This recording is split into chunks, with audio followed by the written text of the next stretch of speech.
We'd originally expected new nuclear to be generating by 2017.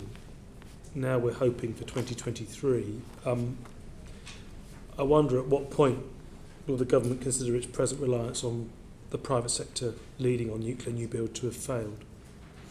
Well, I don't recognise the 2023 date. I think we're still hopeful that we could see new nuclear generating in maybe 2020, 2021. I'm not going to say it's definitely going to be there because we haven't signed the deal yet. But actually, I think the negotiations have been going incredibly well. The process of the policy development has been going well. That's why we've seen such interest from so many nuclear vendors. If you were right, Dr. Lee, and that we should be, revising our strategy, we wouldn't have seen the interest that we have. But we have seen that. That encourages me, and I think we're on the right track. Does the department have contingency plans if the present model of private sector-led new build doesn't occur?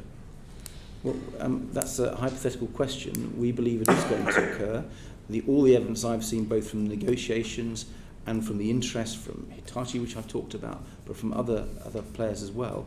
I was recently in Seoul and Tokyo and meeting companies there who have got real huge experience in nuclear and are very interested in the UK market. I do think that means we shouldn't be thinking about Plan B because we have got Plan A, which is working. And what's the government's liability if you walk away from negotiations with EDF? I don't think it's any liability at all. I believe EDF have obviously invested money, but we haven't. So we have no liability at all? I don't believe so. I think that they would have to think about what they were going to do with that site. And there may be some clauses which allow us to get that site back. But I'd have to look into that. I think so we don't know whether we can get the sites back? Well, the site is currently owned by... Yeah, the previous administration sold it in 2008, something which I find inexplicably stupid, but they did. We've got a very good price for the taxpayer. Well, depends really. Depends on the clauses, doesn't it? It depends what we've got to pay to get it back if we need it, because most projections require nuclear build. We can argue the toss over whether it's 20%, 30% generation, whichever model you want to try and work up. But ultimately we're going to need some nuclear, and at the moment all of the sites that are currently nuclear are owned by another country.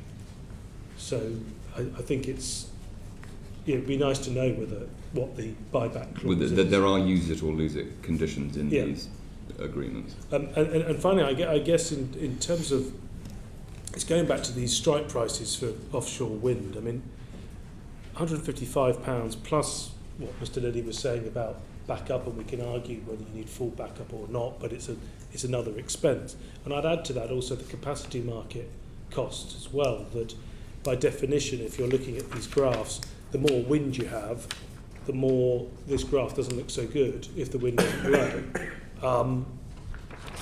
Why is it that we are so disinclined to break that £100 strike price for nuclear when we seem quite enthusiastic about pushing towards, in effect, 200 for offshore wind? I find it's quite that clear, difference quite, particularly in view of the fact that, as you've already outlined, I mean, nuclear is on, it's base load, it's there, it's coming, and wind, it is by definition not guaranteed. So I just wonder why, purely from a national security point of view, why the current government seems more inclined to go with an intermittent source than a continuous source.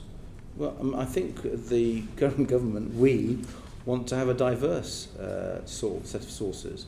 So we're not But you said we're just going for intermittency. We're not. We're going for base load. We're going flexible. No, with respect, we're going for with respect, Secretary of State, we all buy into the fact that we need mixed sources. I'm not saying that we should just all run off a nuclear power station, but at the moment we don't have any nuclear power stations coming on stream.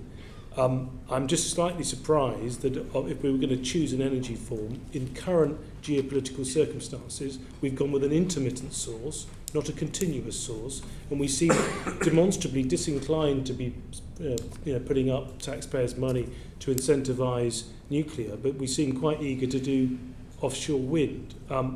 I just But find Dr. that. I disagree with your characterisation of our policy. I guess that's the point. You mentioned capacity market. That's because we want to incentivise flexible supply gas. We have got these negotiations, detailed negotiations with EDF for nuclear, and indeed discussions with Hitachi for nuclear. So it's the way you describe it as if the only thing we're doing is offshore wind. It's clearly not the case. No. I mean, that's clearly not the case because you've issued a series of strike prices for different forms of energy. I'm not suggesting that for 1 second.